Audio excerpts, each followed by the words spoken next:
vos libertar, verdadeiramente sereis livres. Jesus Cristo é a palavra de Deus, o verbo que se fez carne, meu irmão, e habitou no meio de nós. Amém? Então nós vamos nessa noite meditar na palavra de Deus com reverência, que logo em seguida nós vamos estar ceando, comendo, amém? Esse momento de confraternização pela vida do pastor Toniel. Então hoje é um culto um pouco diferente do normal, né, pastor Pedro? Mas nós vamos primeiro adorar a Deus, amém? Que essa palavra que Deus me deu, ela possa entrar no teu coração, gera a vida e gera a fé em você, amém? Mateus capítulo 14, nós vamos ler do versículo 22 a seguir. Mateus capítulo 14, versículo 22 a seguir. Eu gosto, pastor Toniel, eu estava ali sentado e meu filho estava, os dois, né, estavam doentes. O meu menino saiu do hospital hoje, está inclusive ali meio prostrado. Meu irmão, eu não podia deixar de vir aqui na igreja adorar a Deus e também estar aqui junto com o pastor Toniel, nosso pastor. Então vim aqui debaixo de unção profética, eu vim aqui porque eu tenho fé em Deus, amém? Poderia ter ficado em casa, mas não poderia ficar em casa. Vim aqui para adorar a Deus juntamente com vocês, nesse culto de ação de graça, amém? Então tenha liberdade, meu irmão, tenha liberdade para adorar a Deus nessa noite, amém? Mateus capítulo, que eu estava ali, pastor, apreensivo, dizendo: o que eu vou pregar? Porque foi corrido, sabe, meu irmão, foi hospital, minha esposa, eu fiquei a noite inteira acordado. Aí eu estava ali sentado, já tinha preparado algo que o Espírito Santo me deu. Aí o pastor Pedro chegou ali, o outro pastor Pedro Alves, falou comigo: como que tá? Assim, tá tudo bem. Eu falei assim: com Jesus no barco, tá tudo bem. Eu disse: pronto, é Mateus 14. Amém? É Mateus 14 que Jesus quer falar conosco. Quem encontrou, diga glória a Deus. Aleluia. A palavra de Deus diz assim, no versículo 22 do capítulo 14 de Mateus: e logo Jesus compeliu aos seus discípulos a entrarem no barco e passar adiante dele para o outro lado, enquanto ele despedia a multidão. E despedida a multidão, ele subiu para o monte para orar à parte. E vindo a noite, ele estava ali sozinho. O barco, porém, já estava no meio do mar, agitado pelas ondas, porque o vento era contrário. Mas à quarta vigília da noite, Jesus foi até eles, andando sobre o mar. E quando os discípulos o viram andando sobre o mar, eles perturbaram-se, dizendo: é um fantasma. E gritavam de medo. Mas imediatamente Jesus falou com eles, dizendo: tende bom ânimo, sou eu, não temais. E Pedro respondeu e disse: Senhor, se és tu, manda-me ir ter contigo sobre as águas. E ele disse: vem. E Pedro, descendo do barco, andou sobre as águas para ir até Jesus. Mas ele, vendo que o vento era forte, teve medo e, começando a submergir, clamou dizendo: Senhor, salva-me. E imediatamente Jesus estendeu a sua mão, segurou e disse-lhe: ó vós de pequena fé, por que duvidastes? E eles, repete comigo, eles, subindo ao barco, o vento cessou. O vento aleluia. Feche os seus olhos. Senhor, fala conosco nessa noite, Pai. Meu Deus, não que nós merecemos algo do Senhor, Pai, mas nós cremos que a graça do Senhor está aqui nesse lugar, Pai. Meu Deus, e se for da Tua vontade, meu Deus, batiza com o Espírito Santo nessa noite. Se for da Tua vontade, cura aqueles que estão enfermos nessa noite. Se for da Tua vontade, Pai, liberta aquele que está cativo nessa noite. Se for da Tua vontade, abre portas que estão fechadas nessa noite. Senhor, mas ainda que o Senhor não faça nada disso, Pai, nós ainda iremos Te adorar, iremos Te amar, Pai. Porque nós não estamos aqui pelo que o Senhor pode dar. Nós não Te amamos pelo que o Senhor pode dar, Pai. Nós só estamos aqui e Te amamos pelo que o Senhor é. E nós sabemos que o Senhor é o nosso Deus. Nós sabemos que o Senhor é o nosso Salvador. Nós sabemos que o Senhor é o nosso Pai, o nosso amigo, o abençoador, o nosso guia. Nós sabemos que o Senhor, meu Deus, é aquele que está conosco todos os dias até a consumação do século, Pai. Fica conosco nessa noite. Fala conosco, Pai. Em nome de Jesus nós cremos, amém, e graças a Deus. Aplauda Jesus nessa noite.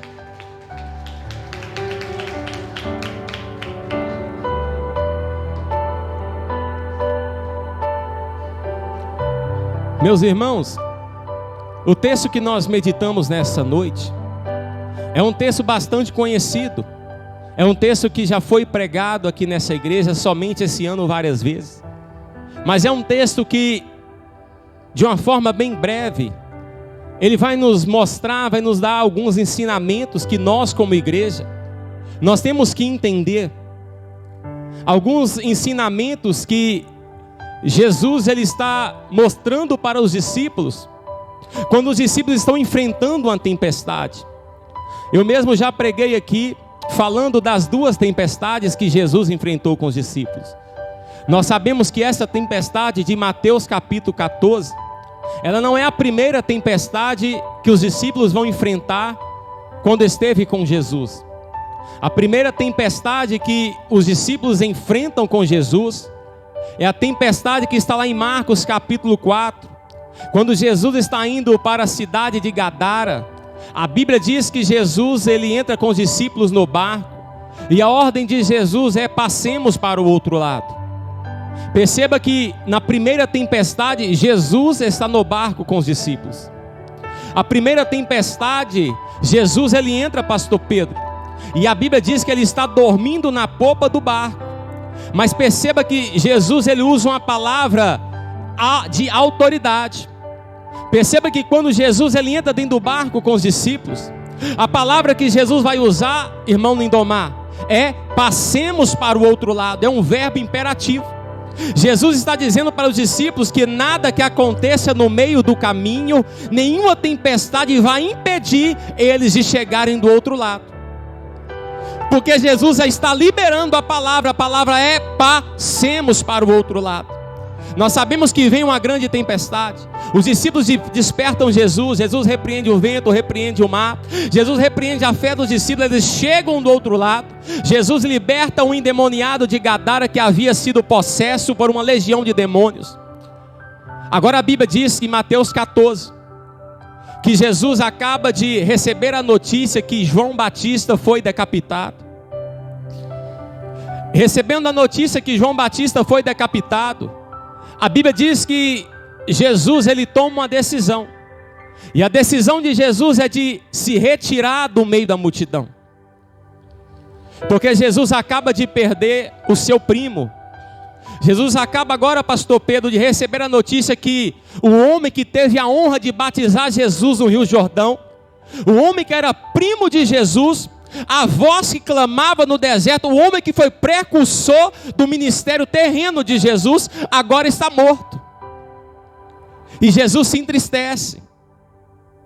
E nós, pastor Toniel, nós vivemos um período em que nós achamos que entristecer é só direito nosso. Nós entramos dentro da igreja nos dias de hoje, achando que o nosso problema é maior que o problema de todo mundo. Quando nós passamos por luta, nós até nos sentimos super-herói. Olha, eu estou passando por luta, eu sou diferente de todo mundo.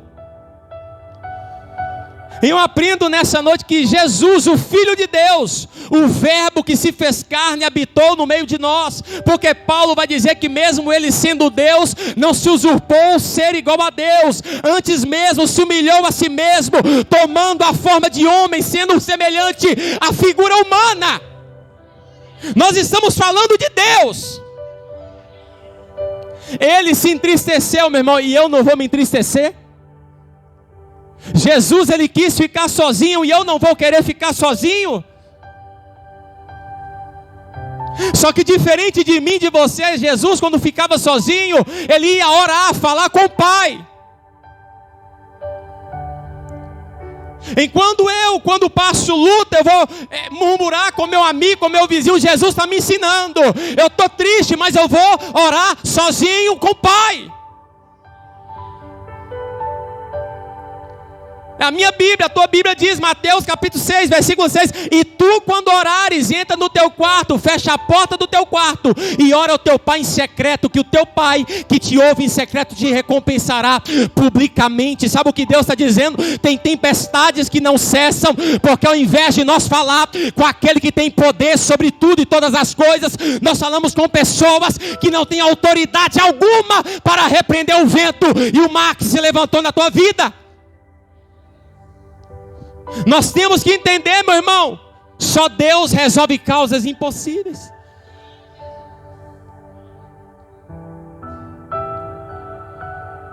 Jesus, ele quer ficar sozinho. Mas a Bíblia diz que quando Jesus vai para um lugar deserto, a Bíblia diz que quando Jesus chega nesse lugar deserto, querendo ficar sozinho, uma multidão de pessoas já estava o esperando. Sabe o que eu aprendo nessa noite, missionária Jane? A locomoção da época era barco. E Jesus, a Bíblia diz que ele entra em um barco e vai para um lugar deserto. Porque Jesus está de luto. Sabe quando você levanta, meu irmão, recebe aquela notícia ruim? Sabe quando você levanta que o dia parece que vai ser bom, mas tudo fica negro? O que eu falava com a minha esposa, essa semana nós falávamos, semana passada, né, amor? Essa semana vai ser a melhor semana do ano. Nós vamos no parque, nós vamos passear, nós vamos fazer aquilo. De repente os meninos tudo para o hospital. Aí eu fui para a palavra de Deus. A Bíblia diz, o salmista vai dizer que o homem prepara o cavalo para a batalha, mas a vitória provém de Deus. Nós fazemos planos, mas quem decide é o Senhor. A multidão fica sabendo que Jesus está indo para um lugar deserto. Jesus é de barco. Pela lógica humana, quem chega primeiro, pastor Pedro? Alguém de a pé ou alguém de barco? Hã? De a pé? De quê? Pastor Pedro está com medo, meu irmão. Você sabe, é de a pé? De barco. Amém. Só que a Bíblia diz que quando Jesus ele chega num lugar deserto, uma multidão de pessoas já estão esperando Jesus. Mas Jesus está de luto. Pastor Pedro, Jesus poderia falar assim: eu não vou fazer nada, eu não vou pregar. Eu não estou nem aí para essa multidão, porque o meu amigo acabou de morrer, eu vou ficar sozinho. Mas a Bíblia diz que quando Jesus ele desce do barco, ele olha para a multidão, ele é movido de íntima compaixão e começa a ensinar, curar todos os enfermos, porque Jesus já está nos ensinando. Os dias podem ser de luto, mas o chamado e o propósito ainda são maiores do que a tua dor. Aleluia! É Jesus dizendo: eu posso estar de luto, mas o meu propósito é curar, salvar, libertar, pregar, anunciar as boas novas do Evangelho que Deus me vocacionou.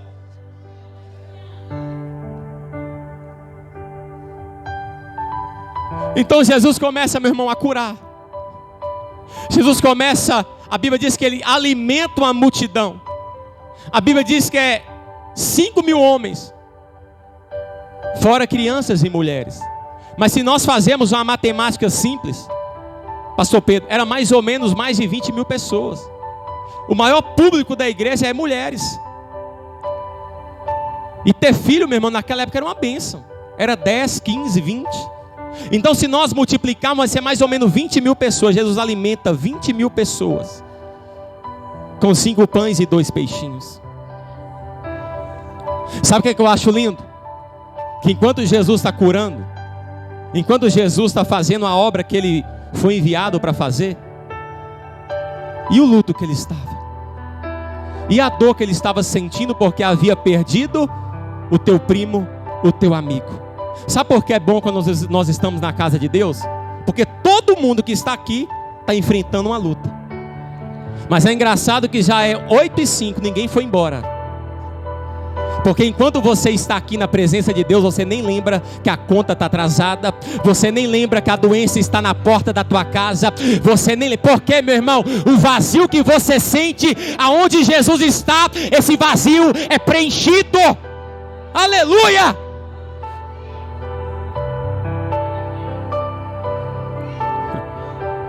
Até porque ficar em casa não resolve nada. Mas essa igreja já entendeu que só Jesus. Levanta a mão. Uribi calabandarai assúria. Levanta a mão, meu irmão. Alabacalabassuri micomanai. Levanta a mão. Se você entendeu que só Jesus ele tem poder, só Jesus resolve causas impossíveis. A mão que tiver erguida com fé vai receber a visitação de Deus. Vai receber a visitação de Deus aqui, agora. Aleluia! Aleluia! Aleluia! O leão está caminhando em direção à tua casa agora. Aleluia, Jesus. Mas os discípulos não entenderam o momento que Jesus estava enfrentando. A hora o pastor Pedro começa a avançar. E os discípulos vão dizer para Jesus: Jesus, a hora já é avançada. É Jesus dizendo: é momento de nós entrarmos no barco e sairmos daqui, porque já está ficando muito tarde. Enquanto Jesus está curando, enquanto Jesus está libertando, os discípulos que andavam com Jesus estão preocupados com o tempo. Aí sabe o que Jesus vai dizer para os discípulos? Se vocês querem ir, que entre vocês no barco e vão. Tem que entender isso nessa noite, meu irmão. Jesus vai dizer para os discípulos: olha, entre vocês e vão. Quando nós lemos Mateus capítulo 14, a palavra que nós lemos aqui no versículo 22 vai dizer que Jesus, ele praticamente obrigou os discípulos a entrarem no barco e irem sem ele. Sabe o que eu fico mais abismado? É que os discípulos ainda entraram sem Jesus no barco. E nós estamos falando não é da primeira, é da segunda tempestade. Os discípulos já sabiam o que é enfrentar uma tempestade. E se eu no lugar de algum deles, eu não entrava jamais sem Jesus. Porque eu sei que não se enfrenta uma tempestade sem Jesus dentro do barco. Não é a primeira, é a segunda. E sabe o que o Espírito Santo está dizendo para mim agora nessa noite? Tem pessoas aqui dentro que estão insistindo em enfrentar a tempestade sem Jesus no barco.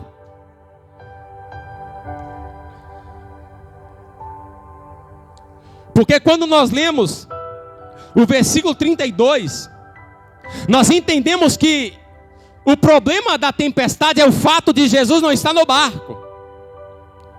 Porque a primeira tempestade, em Marcos capítulo 4, Jesus levanta, os discípulos despertam Jesus e diz: mestre, não te importa que pereçamos?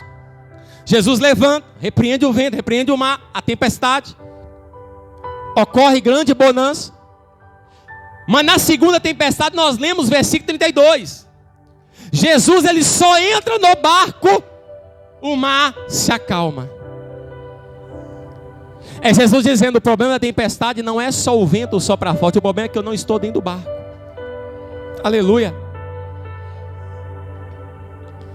Mas eu queria de uma forma bem breve, meu irmão, só foi uma introdução, uma mensagem bem simples, porque eu queria focar em um homem chamado Pedro.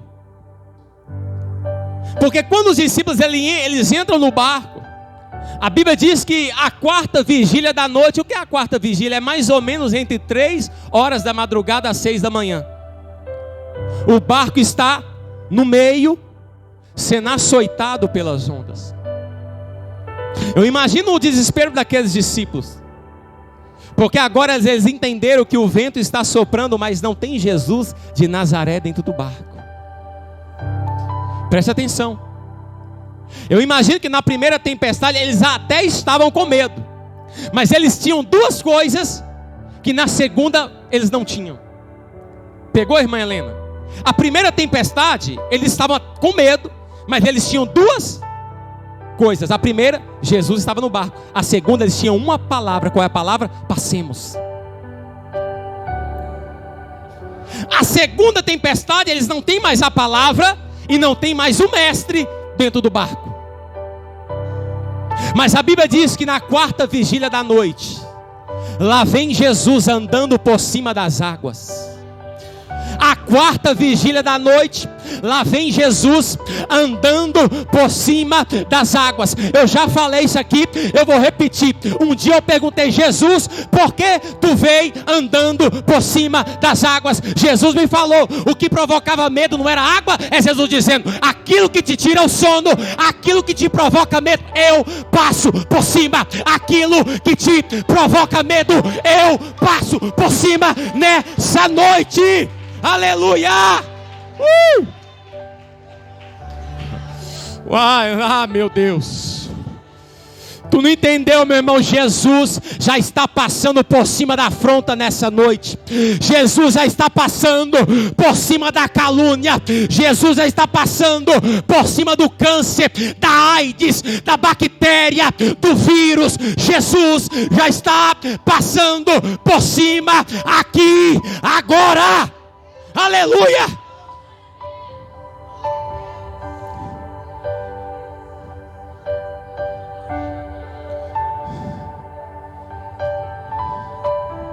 Três da madrugada às 6 da manhã, meu irmão. A Bíblia diz que o choro ele dura uma noite inteira, mas a alegria vem pela... O choro dura a noite inteira, mas a alegria vem pela manhã. Se entre 3 da madrugada às 6 da manhã, nós não sabemos se era 3, se era 4, se era 5 ou se era 6. Poderia ser 6 da manhã. Se a Bíblia diz que o choro ele dura uma noite inteira, mas a alegria vem pela manhã, não tem dúvida que nessa madrugada, nessa manhã, ato profético, levanta a mão. O grandão da Galileia, a rosa de Saron, fecha os olhos. O alfa, o ômega, o lírio dos vales, o bom pastor, o sumo sacerdote eterno, a raiz de Jessé, aquele que abre porta e fecha a porta, o cordeiro de Deus, que tira o pecado do mundo, a luz do mundo, o pão da vida. Ah, meu Deus do céu, eu não tenho dúvida que nessa madrugada, ou até mesmo de manhã, Ele está indo em direção à tua vida, andando por cima das águas, andando por cima das águas, andando por cima das águas, meu Deus do céu. Ele vem andando, trazendo alegria sobre a tua história. Aleluia. Glorifique a Deus, meu irmão. Glorifique a esse Deus, que Ele é bom.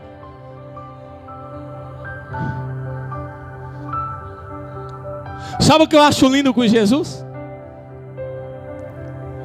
Ainda que os discípulos não entenderam o momento de Jesus, porque se é eu, meu irmão, dizendo agora, não estando na pele deles, eu, a missionária Jane, a pastora Rafaela, vou dar um exemplo. Se é o pastor Toniel, um exemplo, não estou dizendo que ele é Jesus, meu irmão, entenda isso. Se ele chega aqui e fala bem assim: eu vou desistir da igreja, eu estou passando muita luta, porque ele é homem, de carne e osso. Todos nós vimos fazer o quê? Pastor, nós estamos contigo. Continua, não para. Nós iríamos entender o momento que ele estava enfrentando. Mas os discípulos não entenderam o momento de Jesus. E Jesus foi curto e grosso: se vocês querem ir, entre vocês e vão. Eu ainda não terminei de fazer aquilo que eu fui chamado. Então os discípulos saíram em desobediência. Mas a Bíblia diz que na quarta vigília, Jesus está vindo andando por cima das águas. E se é de madrugada, meu irmão, eu imagino o vento soprando na tempestade, não dava para ver nada. Eu imagino que nem mesmo os discípulos conseguiam enxergar a face daqueles que estavam dentro do barco. Tamanha era a fúria do mar. Tamanho era a tormenta que estava ocorrendo naquela madrugada. Mas a Bíblia diz que Jesus, ele não perdeu o barco dos discípulos de vista. Talvez você entrou aqui nessa noite, aleluia, e está dizendo: a minha vida não tem mais jeito, a minha história acabou. Eu venho ser boca de Deus dizer para você, ainda que ninguém tenha te visto, Jesus não perdeu a tua história de vista. Jesus não perdeu a tua casa de vista. Jesus não perdeu teu ministério de vista. Ele sabe aonde teu barco está sendo açoitado pelas ondas.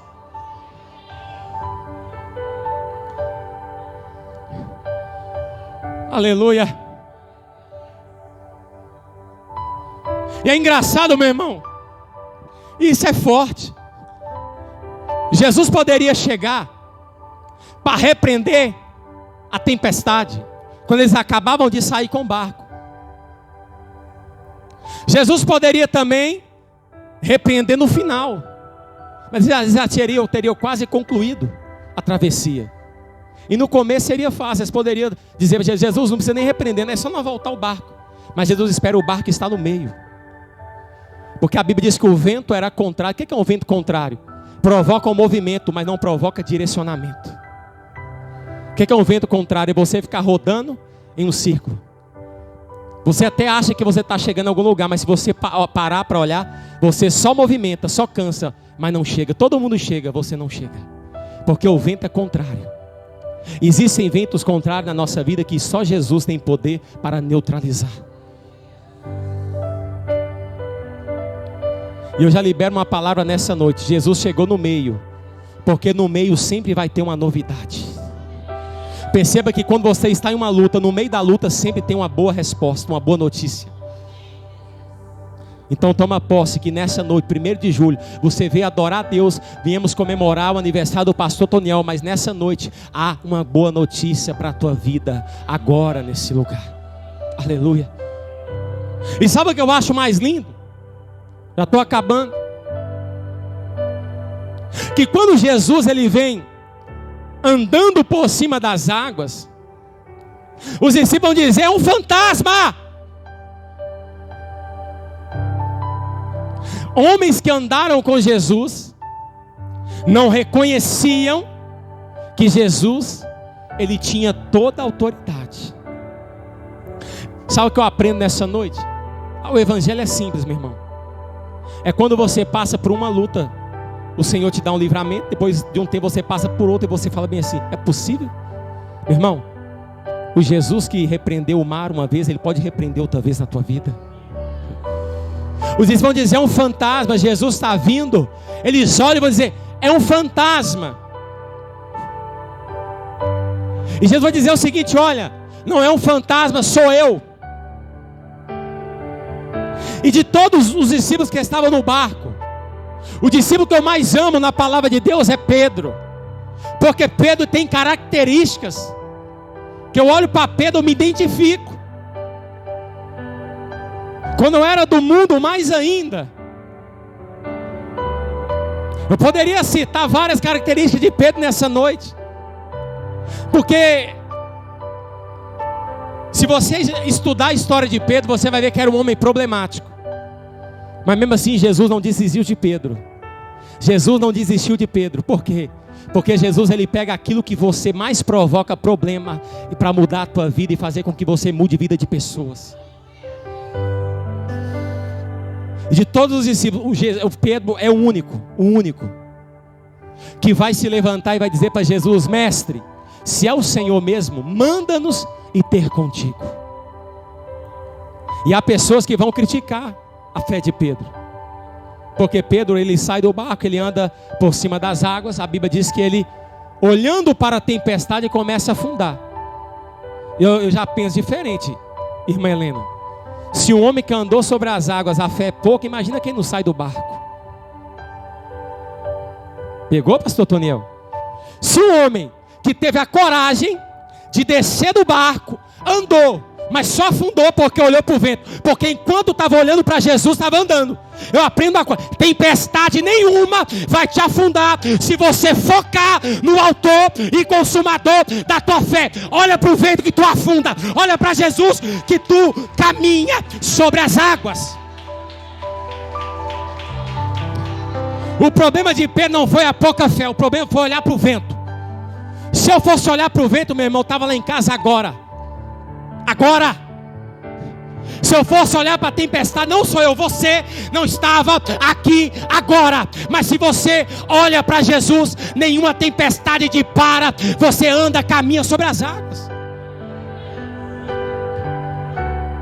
A fé é pouca, pastor Pedro, mas só 2 homens andou sobre as águas: Jesus e Pedro. Nenhum mais. E sabe o que eu acho lindo? Para finalizar, que quando ele começa a afundar, quando ele começa a submergir, porque está olhando para a tempestade, se coloque sobre os seus pés. Se coloque sobre os seus pés, meu irmão.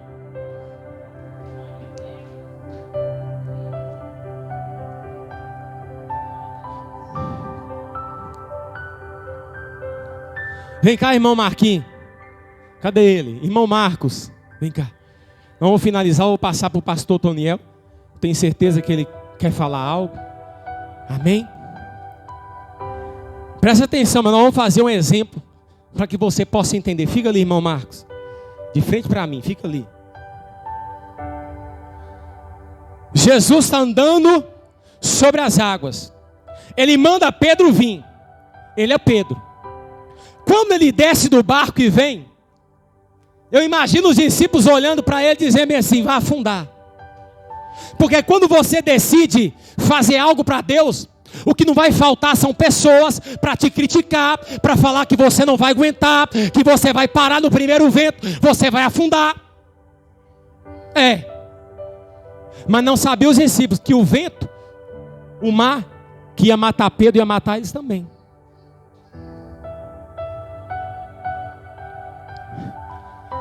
Quando Jesus manda Pedro vir, ele desce. Vem devagarzinho, irmão Marcos. Olhando para mim. Ele está olhando para Jesus. O vento está soprando, começa a olhar para o vento, fica com medo e vai abaixando. Porque ninguém que olha, que deixa de olhar para Jesus, afunda de uma vez. Você nunca vai ver ninguém dentro da igreja afundar, despencar de uma hora para outra, não. Você percebe que ele está afundando. Quem é espiritual olha para o crente que está longe de Jesus. Porque ele começa a afundar devagarzinho, pastor. Ele começa a vir no culto uma vez no mês. Começa a vir, uma vez a semana, depois não vem mais, para de orar. Quando pensa que não, ele já afundou.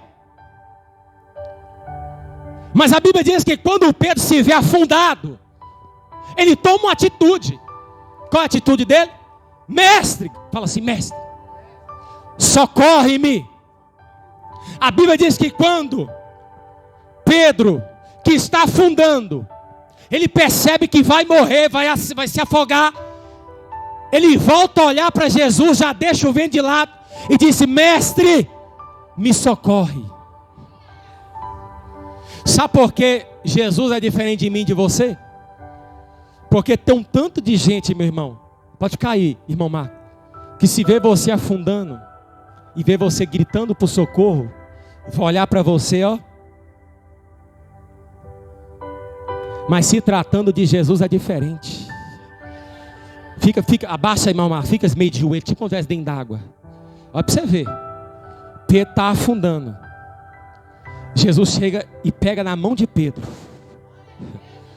Sabe, em outras palavras, o que Jesus está dizendo para Pedro? Pedro, a tua fé, ela pode até ter diminuído. Pedro, a tua fé, ela pode até ser pouca, Pedro. Homem de pequena fé, a tua fé pode até ser pouca, mas se depender de mim, tu não afunda. Mas se depender de mim, teu casamento não acaba. Pedro, a tua fé pode ser pouca, se depender de mim, a doença não vai ceifar tua casa. Pedro, a tua fé pode até ser pouca, mas se depender de mim, Pedro, eu mudo a tua história. E para finalizar, pode sentar, irmão, mas Deus abençoe a sua vida. Eu pedi a Deus uma mensagem para um culto de ação de graça. E nós sabemos que esse mesmo Pedro que Jesus estendeu a mão, em Atos capítulo 3, quem está estendendo a mão é Pedro para um coxo. Em Mateus 14, quem estende a mão para ele, levanta ele, é Jesus. Em Atos capítulo 3, Pedro poderia fazer o que eu fiz aqui, olhar para o coxo, o problema é seu, você não tem dinheiro, eu tenho, está tudo bem. Mas Pedro é homem cheio do Espírito Santo, e homem cheio do Espírito Santo, ele reconhece que um dia alguém estendeu a mão, e ele não vai encolher a mão, vai fazer a mesma coisa. E por que nós estamos aqui? Porque nós sabemos com toda a dificuldade que o pastor Toniel trabalha, eu sei disso. Para mim, meu irmão, que eu não dirijo a igreja, ele que é o presidente da igreja, é o dirigente da igreja, nós o auxiliamos. Já é difícil preparar uma mensagem, já é difícil estar na igreja. Agora ele que tem incumbência, a igreja está na mão dele. Mas todos os cultos ele está aqui estendendo a mão para mim e para você. E hoje não poderia ser diferente. Nós viemos aqui também para estender a mão para ele. Amém? E aprenda uma coisa: só dá a mão quem um dia foi levantado pela mão de Jesus. Jesus te levantou um dia? Jesus me levantou. Eu estava afundado. Jesus foi lá, me deu a mão, me levantou. E a partir de hoje nós vamos ser uma igreja que vai estender a mão para levantar pessoas que estão afundando. Amém? Você crê nessa palavra? Você crê? Amém? Você crê em dizer eu creio? Se você crê, aplauda Jesus, porque Ele é bom, Ele merece.